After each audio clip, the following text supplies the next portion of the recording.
Welcome to Veterans Talk. My name is Tony Merritt, and normally I'm the co-host, but Reverend McGee is having a bit of a health challenge, so I'm filling in for him. I'm hosting for our organization and our broadcast for today.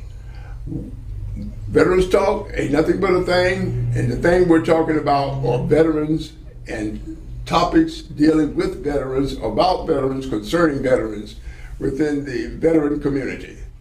I'm lucky today to have not only a member of an organization, but a close friend, Reggie Dunbar. So Reggie, here's an opportunity for you to introduce yourself and tell them about yourself. Okay. Well, I'm Reggie Dunbar II, a Vietnam-era veteran, and have been living in the Metro Atlanta area for more than 40 years. I'm a strong advocate for veterans. First of all, getting their benefits. Secondly, making sure that they have a balance in life. People a lot of times forget that veterans have experienced all kind of situations, and so you never know where a veteran sits.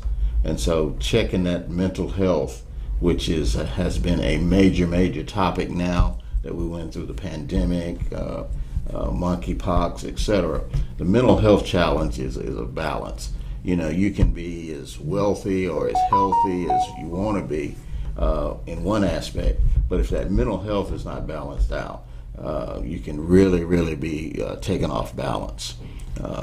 This past week, we all went through something as the storms came through, and so people now are, we're having to doing a check-in, and I think as veterans we need to do kind of like what we did when we were in the military, is pick up a buddy and check on the buddy. Even if it's simple as a text, a call, visit if you can, get together, and especially now with these new devices that we have in the social media, it's so easy just to put a line of veterans on a spread and hit that button and all of them get the same message. And a check-in is so important because, again, you never know what a person is going through. I personally had friends this week that in the storm, they were fine one day, the next day the house is totally gone. So this is something we need to do in our community, particularly as veterans, and also people that are veteran allies. Yeah, really important. I can understand and sympathize and recognize the fact, because this week I was a victim of the storm system that moved to the metropolitan Atlanta area. A brief explanation of how I experienced it.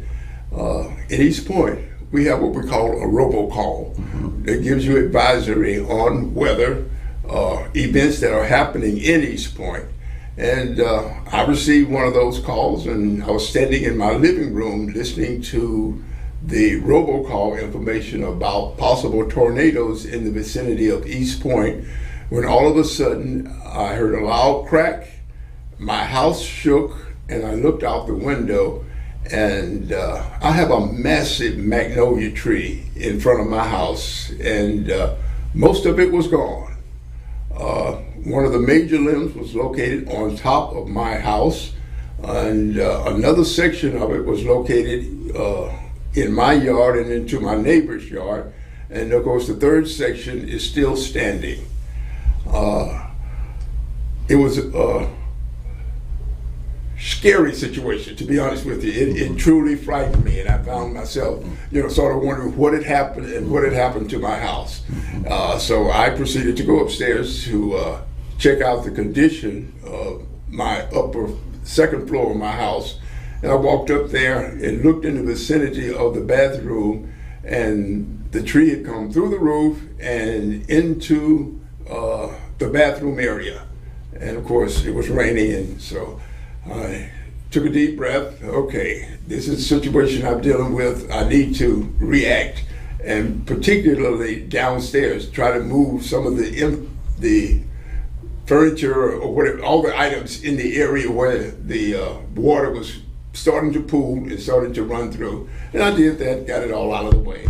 But there's always some damage. But I survived physically. You know, there wasn't anything physically wrong with me. Emotionally, it was frightening. It really scared, as you said, it scared the crap out of me.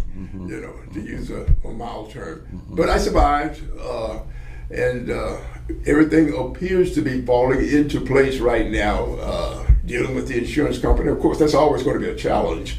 But everything appears to be moving along well. You know. So that was my experience this week with the storm system that moved through Atlanta, you know. Yeah. So, but anyway, also we want to talk about things going on with the veterans community. As you know, most of the time here in our broadcast, we're generally talking about the memorial that we're going to build in the city of Atlanta in historic Piedmont Park. That's our major project right now. And just to start it off, we're encouraging veterans. Veterans, of course, in Atlanta, in Georgia, family members with veterans, family members who are veterans, to join our effort in building this memorial. Meaning, one of the major ways is going to the website, sonsofatlanta.org, and reading and hearing and observing what's on that website, and then consider, or I encourage you, purchase a commemorative brick. It's an opportunity for we as veterans to become a part of a permanent memorial that's going to be built in Piedmont Park. You know, it's not often that we have an opportunity to do that, to make a contribution and to become part of something that's going to be around well beyond the time that we're gone. And so our family members will be able to commemorate us and you and anyone who wants to be a part of that. And you know, the one thing that we talk about is the fact that it is a Vietnam War memorial. Well, actually, yes, it is. It will contain roughly 240 guys who paid the ultimate price for doing the Vietnam War, but their names will be permanently displayed. But the other part is that we as veterans, we as citizens of Atlanta, we have an opportunity to also be a part of it, you know. And that's the one thing that I'm looking for, you know, legacy. You know, I for those of you who watch the show often have heard me mention the fact that this memorial is something that family members can be proud of, you know, not just for those veterans who are listed on there who paid the ultimate price, but also those family members in your family who are veterans, right, you know. Right. You know, and so here's an opportunity. We are providing the veterans and the family members of veterans and or any citizens. You don't have to be a veteran to become a permanent part of a memorial in Piedmont Park. You know, so here's an opportunity for you to do that. That's our big push right now, is to get this memorial built and encouraging our citizens to support the memorial and to become a part of the memorial. You know, one of the things that I'm encouraging. Well, I'm looking forward to this memorial being built, is that these 240-something guys from metropolitan Atlanta, Fulton County are recognized on the memorial in Washington, D.C. But to use a term coined by the military, we want to leave nobody behind. Right. So the idea is, let's bring those guys home. They're Atlanta natives, you know. They're metropolitan Atlanta natives, Fulton County, and let's bring them home. You know, we're proud of what they did. We want to honor them for what they did, and here's an opportunity to do it. You know. So we'll be doing that part, and we're giving everybody in the community an opportunity to also be a part of this memorial. Yeah. So, Let me ask a question in reference to that. Is this a project that has been done in other areas, or do you think this is maybe the first one in the States? well, of course, we have the one where those names are listed on the one at the state capitol. Okay. That one, but around the metropolitan Atlanta and probably across Georgia, those veterans have been recognized in their own communities. Mm-hmm. But here's an opportunity for us to recognize native Atlanta born, guys or Atlanta community military personnel who paid the ultimate price. You remember, Rachel, when we were in the military, they always say, "Where are you from?" Mm-hmm. And I always thought about the fact that most of the time, if I ever said, well, at the time, I live in College Park. And they're going like, where is College Park? Right. And so rather than doing that, most of the time we will pick the major city. Right. I'm from Atlanta, Right. And then, oh yeah, I got some homeboys from Atlanta, the magic word homeboys. Mm-hmm. And if they were there in the military station with you, then I would say, hey, this is somebody from your hometown, one of your homeboys. So that's the idea right now is for Atlanta natives, Atlanta Fulton County natives, to have this memorial in Piedmont Park. Okay. Yeah. Very good. Yeah. Good. So on the website, is it possible to know where we are with the either the fundraising or whatever? Is that posted on the website? Yeah, that information is actually not posted on the website, but if you go on the website and you purchase a brick, the purchasing of the bricks are numbered. Okay. And so if you go on the website, you purchase a brick, you'll be given a number, because that's how it is determined where on the memorial your name would appear. Okay. We have pricing from $100, $300, $500, $700, and $1,000. Okay. And so the more you contribute, the more expensive, the more pricey, I'll say pricey, brick that you purchase, the more information that you can put on that. Okay. So those people who purchase $1,000 brick, you'll have 4 lines to put roughly 20 characters per line. Okay. But if you purchase the $100 brick, you'll get 20 characters and only 1 line. Okay. So it just depends how much money you're willing to donate as to how much information you can place on your commemorative brick. Okay. Yeah. Very so, good. Here's an opportunity, Atlanta. Get out, purchase that brick. Mm-hmm. So that's the big push for the Sons of Atlanta Vietnam Memorial right now. Very good. Yes. So there are a lot of course, there always is something going on in the Atlanta community. These are not what's going on with your organization. Yeah. Well, we have an organization for veterans that are living with HIV, and it's called Pause Vets. The website is pozvets.webs.com. We've found that this is what we call a chronic disease now. Mm-hmm. Yeah. It used to be a deadly disease. So now people are becoming more open, and the science has now caught up with where we are. And it's been proven scientifically that if you are undetectable, you as a veteran or anyone else who's living with HIV lives just as long as a person who is not living with HIV.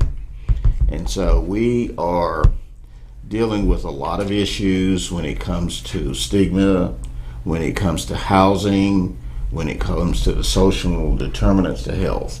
And not only are we dealing with the veteran, he or she, but also with their family members. We forget about family members. Family members are a very, very strong support system within our living world, and our allies. So when you have all 3 of those put together, it helps us to get over. One of the things about HIV I think people need to really understand, it's one of the few quote unquote illnesses that has money that is directed to it for certain projects.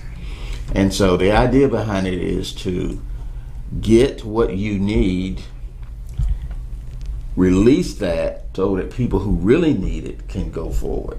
You know, it's like programs that the VA may have. You may need temporary assistance, but don't stay on the assistance all day long.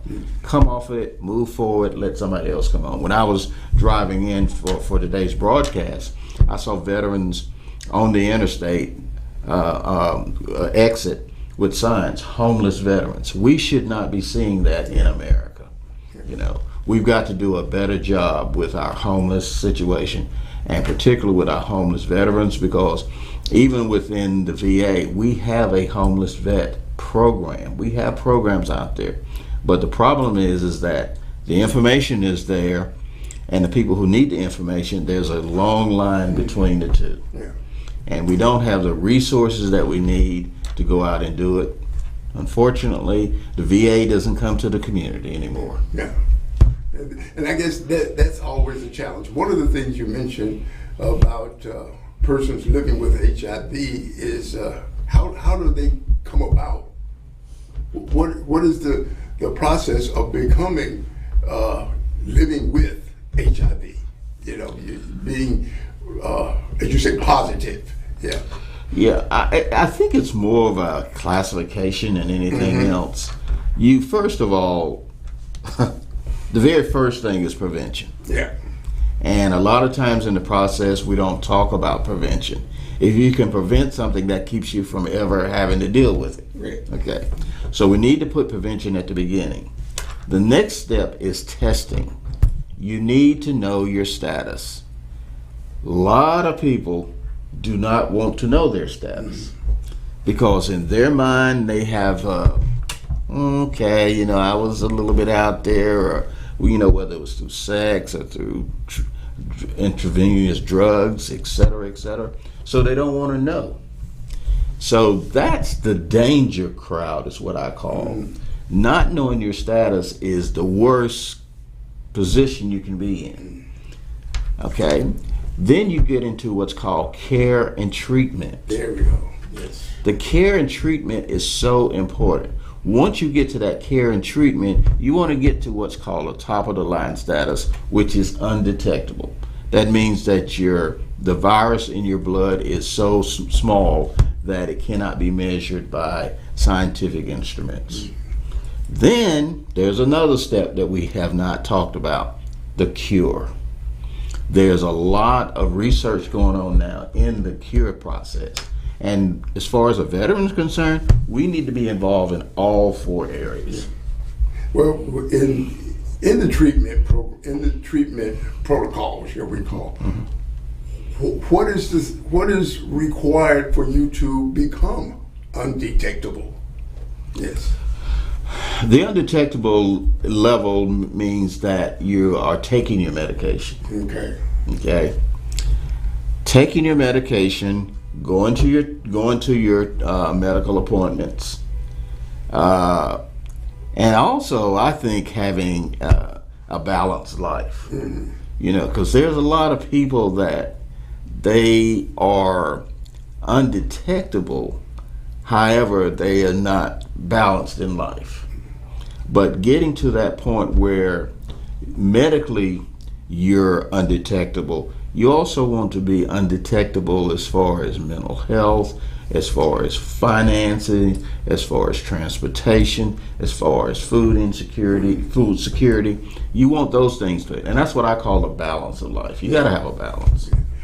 Well, are there services with the VA that will help you get to that point? Or this is something that, even though you're a veteran, you can find that information and participate in those programs within the civil community as opposed to the military community?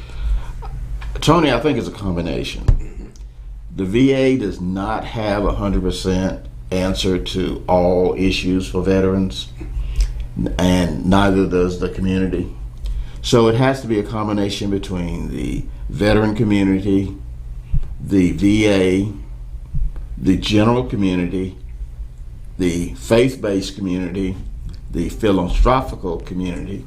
So it's communities wherever it is, because people are different. There's some people that are living with HIV, they wouldn't come to anything that has the word HIV anywhere near. Yeah, yeah. And therein is a bit of a challenge. It is. You know, because, they may be aware of their status, and we can understand not willing to share because there's so much stigma associated with HIV. Right. And it's an unfortunate situation, that stigma that causes so many people, say, to not recognize the fact or not speak out or not be, we don't expect you to be open, but at least be active, particularly about your personal health care. The idea, of course, is, you take care of yourself, you get to the point of being undetectable and everything, where you being undetectable, you're no longer at risk of spreading that disease. But so many people are dealing with the stigma. They don't want to even find out the fact that if they are HIV positive, and if they are, what is the status of the HIV within their system. And that is so important. Yeah. If we could get that information into that portion of not just the military community, but the community at large, right, we would find ourselves in a better situation for dealing with this infectious disease. Yeah. We have a problem in. It's like when cancer started out years and years ago. That was a very stigmatized illness / disease. And as time has gone on, it's become less. Well, people, I had breast cancer, I had this cancer, I had this cancer, and now so the opportunity to make a change and to get health conditions squared away is there. HIV is moving in that direction, but it's moving a lot, not as fast as it should. Yeah. Faith-based community needs to step up. There are a lot of churches that have HIV ministries. In fact, I'm actually starting tomorrow to take over in my position at my church as head of the HIV ministry. And we have to have community people that will come in, be the doctors, nurses, business people, etc. It's a community. We have to remember it's about community. And before you're HIV liver or survivor or thriver, you are a human being. And we have to remember that is the common thread of anybody who's breathing, that you are a human being. That's an interesting point, because there are several diseases in our community that are similar to that. Cancer. Cancer is a major disease with it, not just the black, not just the military, but in the community at large. However, you have major organizations who are stepping forward and providing information, access to care for anyone dealing with, any of the many types of cancers, and you'll find, those people in the community surviving. Now, I am a cancer survivor, and it was the result of constant testing, where I found out that, for example, my PSA continued to rise, and my medical doctor encouraged me to go to a urologist, and that's when it was discovered. Went on treatment, and the treatment that I received to get my cancer under control was I'm having a senior moment here where radioactive isotopes. Okay. They were placed on the prostrate in the area where I had where the testing came back positive for the cancer, and so I was treated, and this is my 6th year of being cancer free. Okay. Yeah, and I'm glad to be at that point to where I can say, that I'm cancer free. So it has been an interesting situation, and it would be better if we could get to that point when it deals with HIV. Yes. Where the people will be able to say, yes, I'm HIV positive, but undetectable. Right. I'm at that point of being undetectable. Yes. And so it's a topic that needs to be discussed, but it's not. Yeah. Because of the stigma. Yeah, stigma. Yeah. To me, I personally believe that stigma is more of an issue than the actual HIV. Yeah. There was a time, you have people now that have T-shirts. I'm HIV positive, so what? Yeah. Especially the younger generation, Z, X, or whatever they are. They'll okay, I'm positive, so what? What does that mean? Yeah. And we have to have that conversation. It needs to be. I'd like to see where people from the beginning of HIV have dialogue with people in this generation, so that they'll understand the order that it came through. It wasn't as easy as it is now. Right. Many people lost their lives and made tremendous sacrifices for the medication to get to the status where they are, for us to live in communities the way we do, for us to survive, for us to even get to a level where we could live and then thrive. So that dialogue is so important. And I think if people really understand how it started. Secondly, I think we need to start calling things out. Many of our medical conditions are, quote unquote, worse in our black communities. And we need to start dealing with issues why. We need to understand why, and then let's change the why. When you know your why, then you can move forward. Right. Yeah. Speaking of health challenges, one of the major ones that's in the news today is the situation in Camp Lejeune. Yes. There you have, it was man-made. Yes. It was, there was the military and possibly even the community was not properly disposing of waste material in a way that it would not have contaminated the water system within that particular base. Right. And so as a result, you literally have thousands of people that are dealing with, I'll say, health challenges related to that disease. It's wonderful that the military is stepping up now and recognizing that and properly compensating those people who are dealing with it. So that's the good part about it. The challenging part is our lovely legal system. They have jumped on that bandwagon, and unfortunately veterans are using those means to obtain the compensation for their infection or their health challenges instead of using veteran organizations. That's good. Most DAV and other organizations that would help you in processing your health challenge, your health care forms for petitioning for compensation. There is no charge. There is no charge.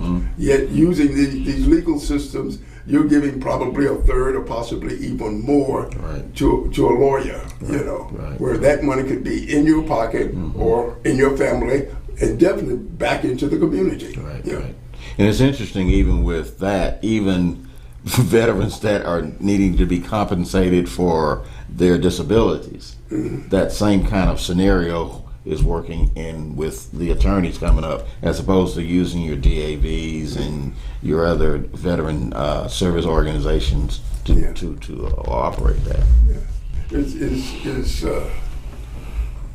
It's an unfortunate situation because they're losing literally major portions of a large portion of sums going to a legal firm that their families could use. Yes. Yes. Yeah.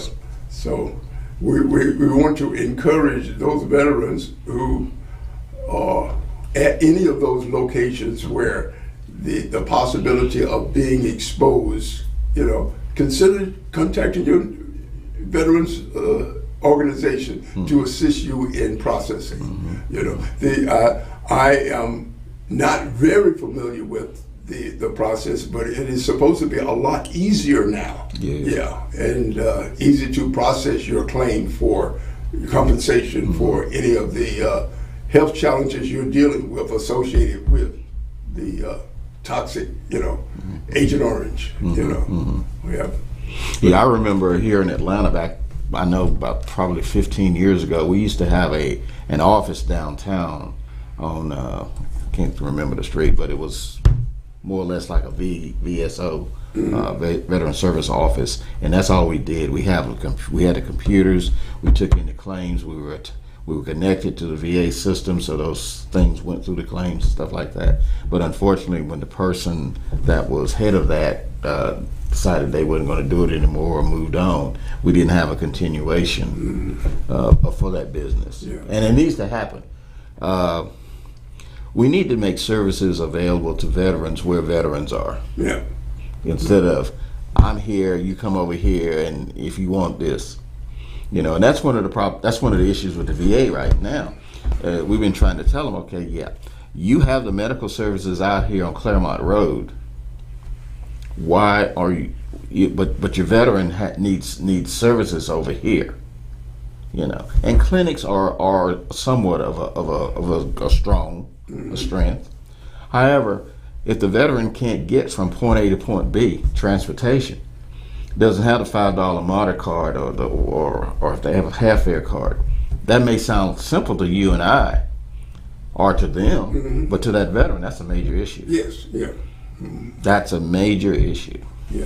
Not just that, is being aware of the fact that assistance is available is a major challenge. It is an unfortunate situation that a lot of our veterans are dealing with mental challenges. Right.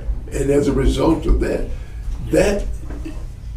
getting that kind of service and having to go through those types of changes is not one of their higher priorities. Right. Their thing is surviving. That's correct. They're trying to survive right now with all the challenges that they're dealing with, and so that therein lies a major challenge. That's correct. Well, one of the things that our organization is planning to do is going out into the community in public libraries, because there's space available there in the community where we can contact or do face-to-face or move in or in an area where we can assist those veterans with those services. Not just the veterans, but one of the other areas also is I think it's like a major portion of the graduating students from high school every year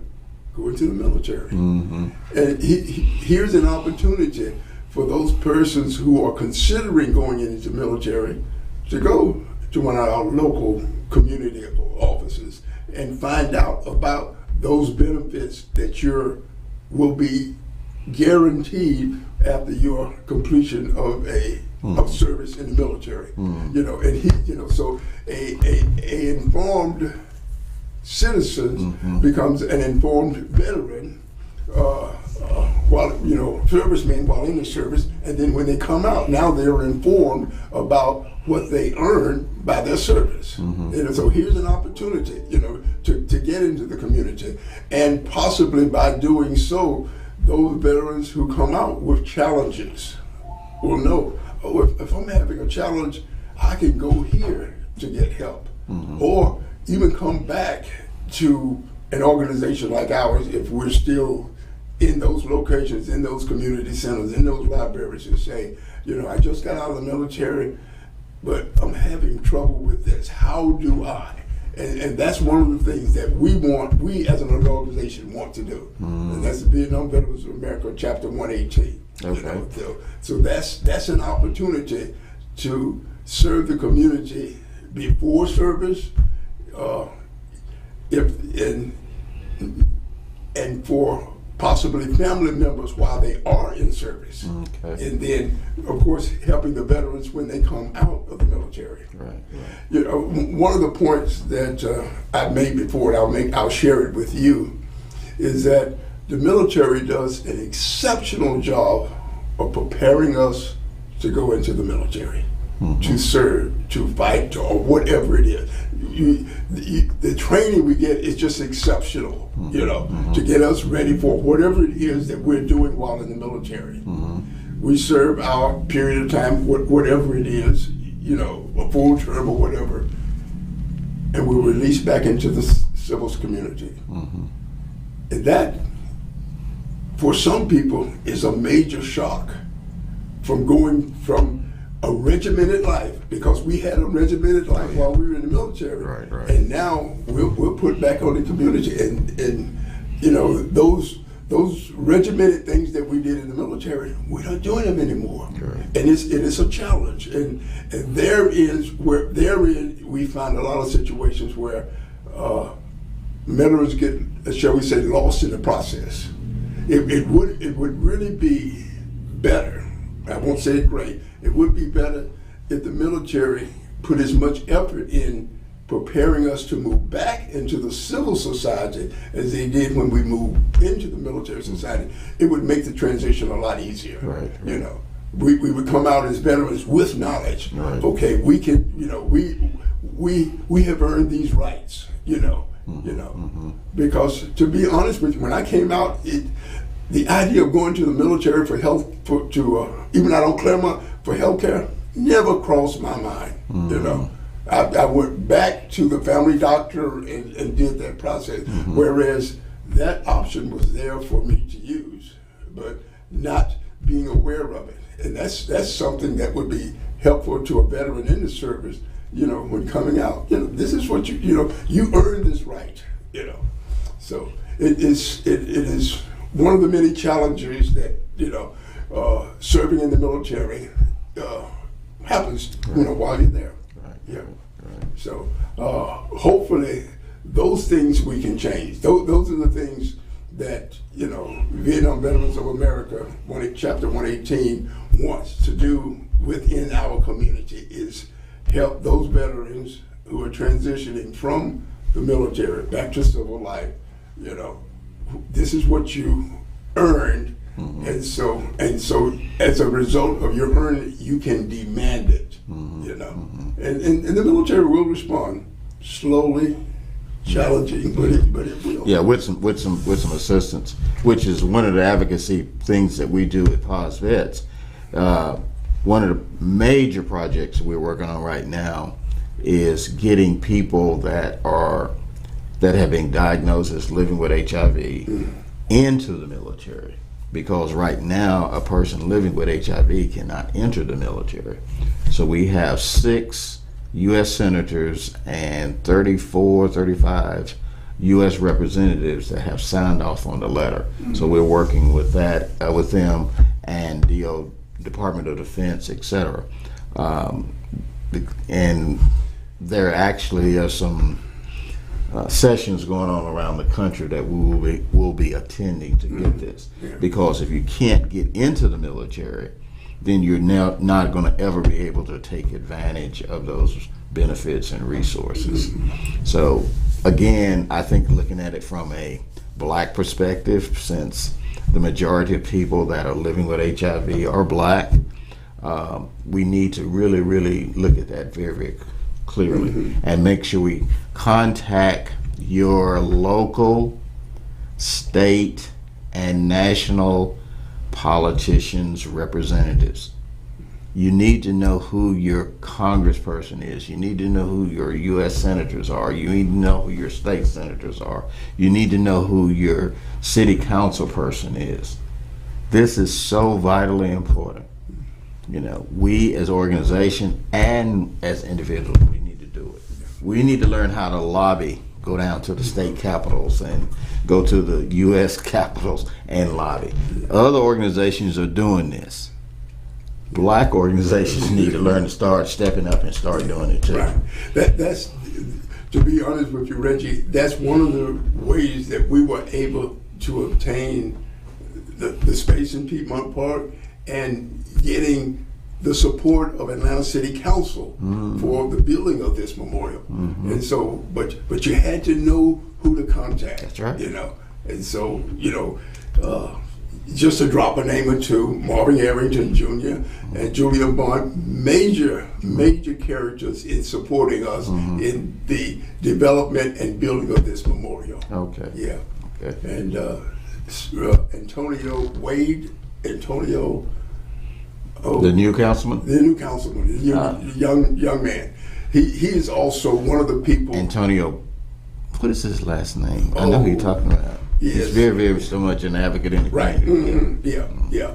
So, you know, knowing those people and contacting those people and getting their support has got us to where we are with the building of this memorial. You know? So you're right. You know, you need to know those people. Right. And they need to see your face. Right. And so as a result, we don't hesitate to show up at events and everything. And as a result of it, we've got support. We've got a lot of the support we need for the building of this community, building of this memorial. And I'm quite sure once we're past that stage of it, is going into the community and doing those community things. Yes. Because that, the memorial, great, you know, permanent, but helping live veterans get benefits, that is the important thing about, that is one of the priorities, I'll put it that way, of this organization, is helping veterans get their benefits so that when they get their benefits, they live better, their family lives better, and of course they're going to spend that money in the community, so our communities will do better. Right. You know, it's a beautiful chain of action that is a result of a veteran's military service. Right. You know, right. Yeah. And most of us enjoy. You know, I can honestly say, for me, I enjoyed my military service. You know,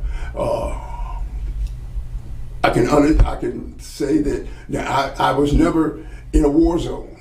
You know, I served stateside, but still, you know, there are a lot of us. You know, there wasn't a major number, a percentage of the military that actually fought in wars. You know, you know, the military requires a massive support mechanism for a war, and so those of us that were in support positions, I feel we were as important as those guys who were there on the front line. Oh yeah. Yeah.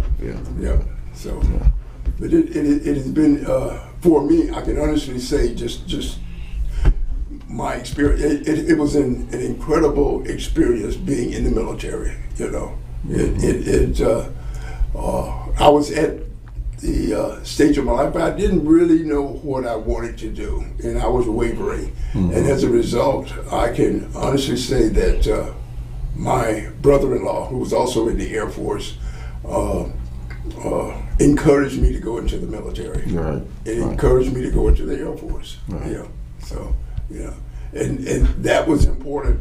And for that reason, I feel that once we have these community organizations, we may find ourselves in similar positions of young men graduating from high school and not really knowing what they want to do, and then we can encourage them. This is an option. Come on, right? And ladies. And ladies, yes.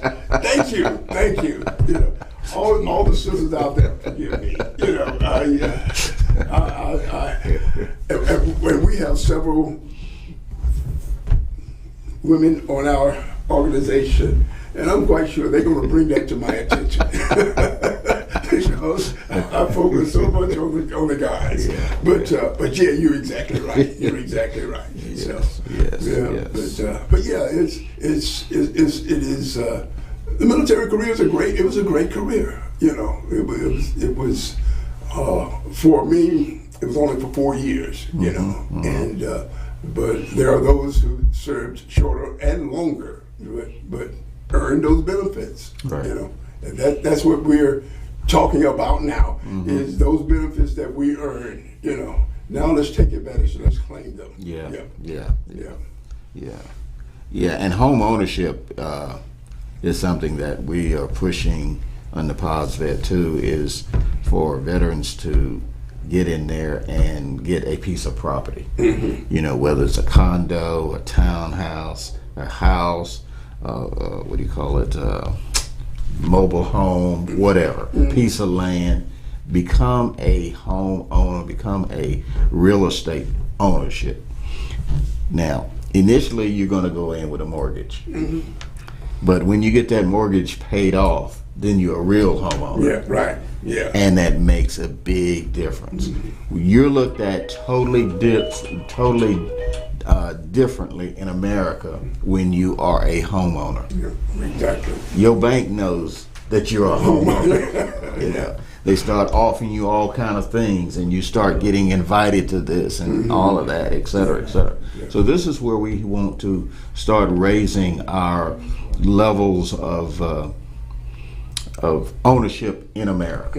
Yeah. And not just home, but businesses. Oh yes. The military offers a great opportunity for those people who want to go into business and everything. And so here's an opportunity not just to own a home or own a business, but contributing to the community. Yes. And even by doing that, if you own a business, hire a vet. Yes. We know how important it is to hire a vet. We know how dependable our veteran community is when it comes to jobs. So hire a vet. And you're seeing that also a lot more than I have seen in the past, of people encouraging businesses to hire vets. Yeah. We received an incredible amount of training on being punctual, being dependable, all of those things that most businesses are looking for in an employee. That's right. Yeah. Right. Yeah. Yeah, I know when I was in, you were late, I would type up your Article 15. And people in the military understand what that is. That's money being taken out of your check. So you learn how to be on time. When I was in, people ask me now, why do I always keep a pen with me? Because when I was in the military, a pen in the Army was part of your uniform. There was a little slot in your thing up there, and you kept a government pen. Government pen. Yeah. And so I still to this day keep a pen on me, even though, people have these electronic devices, we all have them, but it's nothing like having that piece of pen, that pen where you can write down stuff, and it's a good discipline for us. We could really build our communities. I'd like to see our people now start taking ownership of whatever community that you're in. You don't have to move from one portion of Atlanta to another portion. Build your community. We talk about what is the word? Gentrification. Yes. We can gentrify our own neighborhoods. That's what we need to do. Just because you're making more money doesn't mean that you have to move to another section of town. Right. Build your community. You can have good stores. You can have good products, good services in your area. You don't have to leave your area and go over to that particular mall out there. We can build it. I don't remember who made the point, but they were saying, people living in one area and shopping in another, then ask us, why don't you have a store in my community? That's correct. Challenge them. And a lot of times you think you're challenging, but you may be educating them. That might be a point that they had actually not considered, putting one of their stores in this community because evaluate to see what kind of black gentrification is going on in that area. Say, oh, well, there is a increase in the minimum and the average income within that community. This is something we're looking for.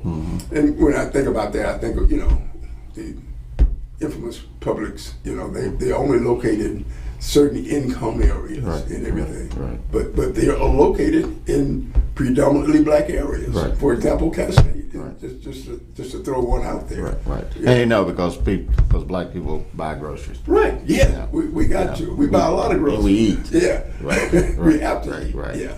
So it's a great opportunity. Yeah. Something else is happening in the world. I don't think we are really aware of it.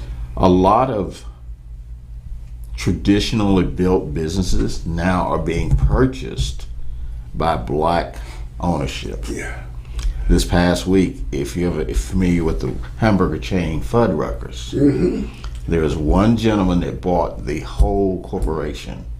Really? And so this is another way that we can move forward. There are several businesses in Atlanta that were traditionally owned by one ethnic that are now owned by black entities. Yeah. I could call them out. Maybe I will, maybe I won't. Yeah. You don't want to give them free advertising. Right. But there are Shaq, for example. He owns a number of. Yes. Yeah. He has truly shown that he's put his money where his mouth was and is and everything. He is in every community, always giving back. And so when you give back, you're like, okay, if he the way he gives to the community, I'm going to support his business. That's right. That's right. Henry County loves him. Yeah. Yeah. So that's we have so many opportunities. We just got. I guess what we need really is an educated public. The public needs to be aware of those people and those businesses that are black owned or black managed that are in our community, so that we can support them, because we don't want to see those businesses fail or just leave the community. So it's years ago we had what was it, the black paper that advertised those predominantly black business in the community. They call it Black Pages. The Black Pages, the Black Pages, the black black pages, and that's that might be something that people should consider bringing back, right? Or it may be available. It just because there is so much on these little devices here that would provide us with that information. Yeah. So, we are definitely on the way of doing it, getting it done. Yes. Another area that we really need to start looking at is our banks. Yes. Oh, yeah. We are putting in millions and millions and millions and millions of dollars per day, not in our banks. Yeah.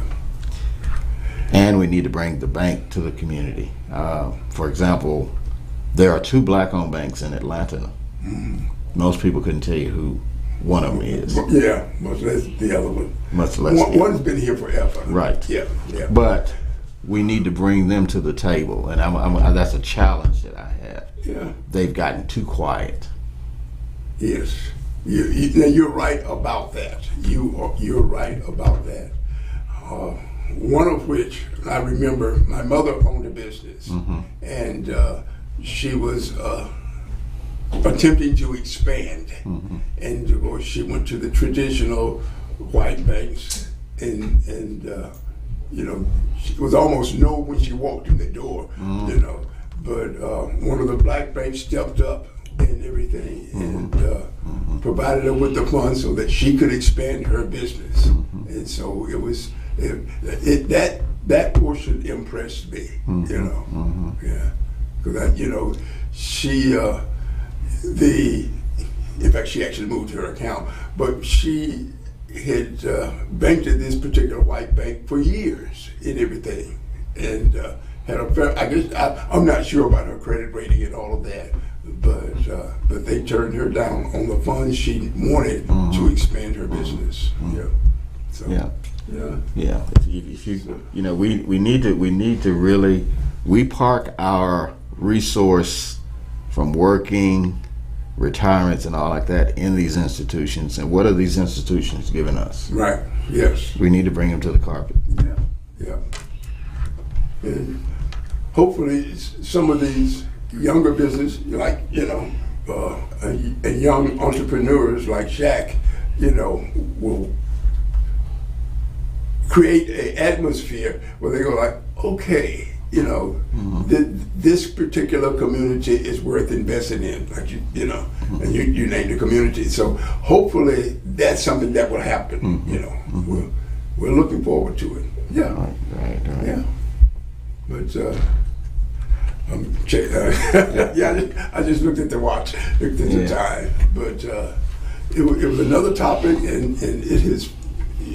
It's long gone. And, it'll resurface. Yeah, maybe not. It may not resurface during the show, but it may resurface afterwards and just bring it up. But it has been really interesting talking about this topic, because this is something that, as a broadcast weekly, we have hinted on some of those topics, but not really all of them. And so thank you for giving us an opportunity to expand our topic and talk about things that are definitely part of our community that we need to understand better and deal with. And of course, with understanding of a particular, you're going to do better. Let me ask you something. How can we in the community assist the organization as far as getting this advertised out, knowing that? How can we do? One of the ways, of course, is advertising. Okay. Sponsorship. Okay. Type thing. It would be really, really great having a community. Even I just thought about it. Even one of the community churches, talk about that dealing with Veterans Affairs, to say, to become a sponsor or a part of a sponsor, or they're already becoming sponsor this particular program. Okay. Advertising on this particular program. It's you don't see a lot of churches advertising. I'm thinking now, and it would be interesting to see a church advertising on this program, supporting the veterans within its congregation. One of the things that Reverend McGee says all the time is, show me a veteran in your church and I can increase your tithes. Because he's going to help those veterans within your church that are not receiving their benefits to earn their benefits. And then, of course, once they earn those benefits, they're going to be contributing tithers to your church. And so here's an opportunity, those churches within our community, come advertise with us, because you have veterans sitting in your pews that are willing and able to share what funds they're able to obtain as a result of their military service. Bingo, they're going to be willing to contribute those earned funds to your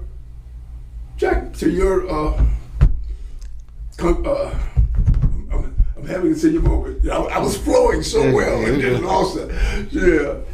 And your collection plate, that's what I was looking for. Those veterans, once they earn those benefits and they start receiving those benefits, they may become better tithers, therefore your money base will increase. So here's an opportunity. Share your information, share the information about your church on our program and see what happens. So we want to thank everyone who has been with us today. My name is Tony Merritt, my guest Reggie Dunbar, and I appreciate, thank you Reggie for filling in for Reverend McGee, and we'll see you all next week on Veterans Talk. Nothing but a thing.